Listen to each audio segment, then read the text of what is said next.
Toute personne qui fait du business en Afrique sait que pratiquement rien n'est créé.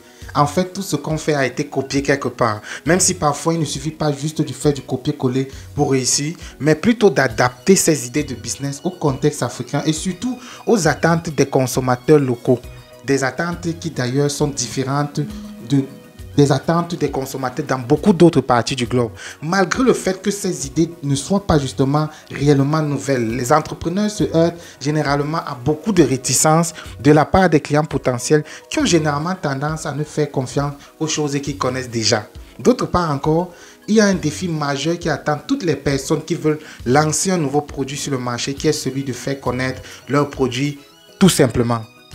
Disons que je suis architecte et que je ne sais pas que les ascenseurs existent. Je serai condamné à fabriquer, à faire construire des maisons pendant des années qui n'auront que des escaliers, même si il y a un 10e, un 20e niveau.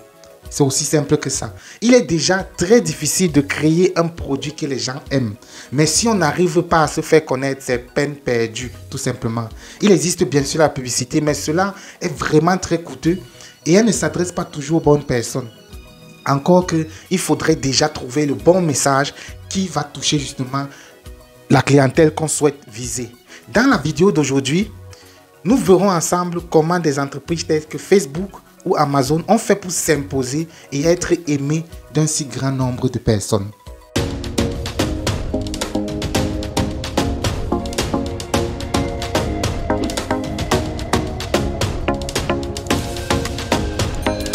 Bonjour, je suis Alex. Ici, je te parle de stratégie business pour t'aider à faire décoller ton activité en Afrique. Si le sujet t'intéresse, abonne-toi et active la cloche pour ne pas rater l'apparition des prochaines vidéos. Amazon est réputé pour donner la priorité aux clients. Apple est réputé pour la beauté esthétique même des produits. Et Facebook est une plateforme remarquablement facile pour se connecter avec ses proches. Vous devez donc créer des caractéristiques de produits distinctives que les consommateurs vont apprécier, vont adorer. Voyons donc comment créer un produit que beaucoup de personnes vont adorer. La première chose que vous devez faire, c'est offrir une valeur facile à comprendre. Ce n'est pas une garantie que tous les clients sont conscients d'un besoin simplement parce qu'un produit y répond. J'ai pris l'exemple tout à l'heure avec l'ascenseur. Ce n'est pas parce que l'ascenseur existe que tous les clients seront conscients que l'ascenseur existe. Pensez à la célèbre citation d'Henry Ford. Si j'avais demandé aux gens ce qu'ils voulaient, ils auraient répondu des chevaux plus rapides. Ça dit en fait tout. Les usagers avaient en fait le besoin de se rendre d'un point A à un point B parce qu'ils étaient tellement habitués à utiliser justement des chevaux pour y parvenir. Ils n'ont pas pu envisager d'autres options, tout simplement. Heureusement pour Ford, décrire comment une voiture répond donc au même problème qu'un cheval était plutôt simple, mais d'autres produits ont du mal à expliquer leur présence. À quel problème répond votre produit? Ça, c'est une question à laquelle vous devez répondre absolument. Cela doit être absolument facile à comprendre. Un bon test, c'est de l'expliquer à un enfant de moins de 6 ans. Si c'est trop compliqué, ce sera probablement difficile de vendre votre produit.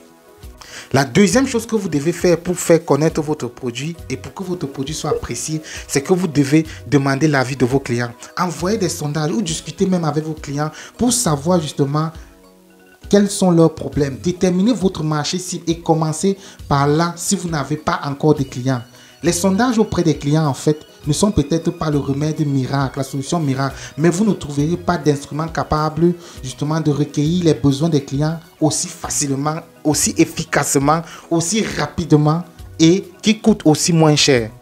À l'aide de l'enquête client, des informations sur la satisfaction, les attentes et les habitudes d'achat des clients actuels ou potentiels même d'ailleurs sont systématiquement obtenues. Avec cette méthode d'enquête, les besoins des clients peuvent être enregistrés de manière efficace, rapide, durable et à moindre coût. Et ça, c'est très important, surtout quand le budget est limité. Les entreprises reçoivent des informations sur le niveau de qualité de leurs produits ou bien du produit que vous souhaitez lancer, les souhaits et les besoins des clients et le comportement d'achat en fait de ces clients même. La fidélité des clients, la mesure de la satisfaction des clients, l'augmentation des ventes de l'entreprise et l'assurance qualité sont d'autres objectifs d'une bonne enquête que vous pouvez mener auprès de vos clients. Les résultats de l'enquête auprès des clients sont utiles pour mesurer le niveau actuel de satisfaction des clients et pour initier en fait des mesures pour l'améliorer éventuellement.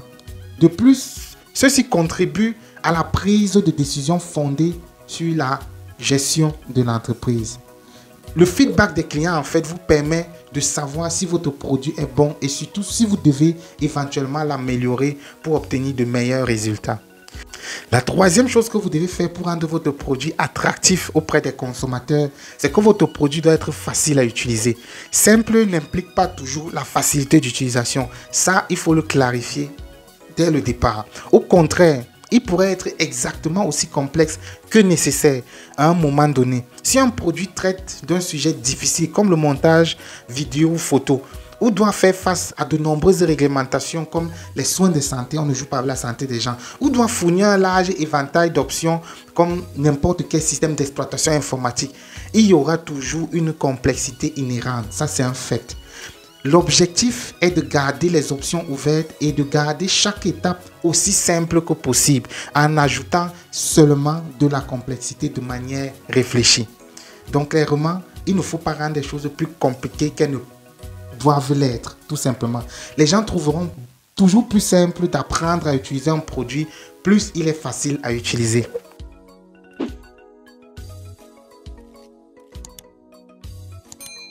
La quatrième chose dont vous devez tenir compte pour que votre produit soit justement excellent et qui plaise au maximum de personnes, c'est que vous ne devez pas avoir peur de voler.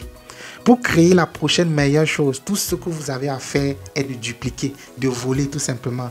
Vous n'avez vraiment pas besoin d'une idée entièrement unique.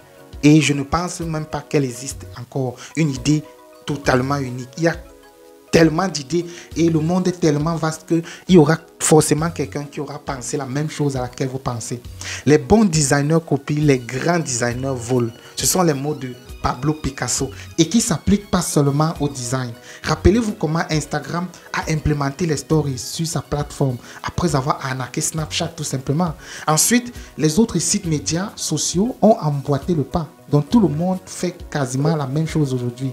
Je peux également prendre l'exemple de Netflix qui s'est fait voler son interface par quasiment tous les concurrents qui existent dans la vidéo à la demande, tels que Amazon ou Pluto.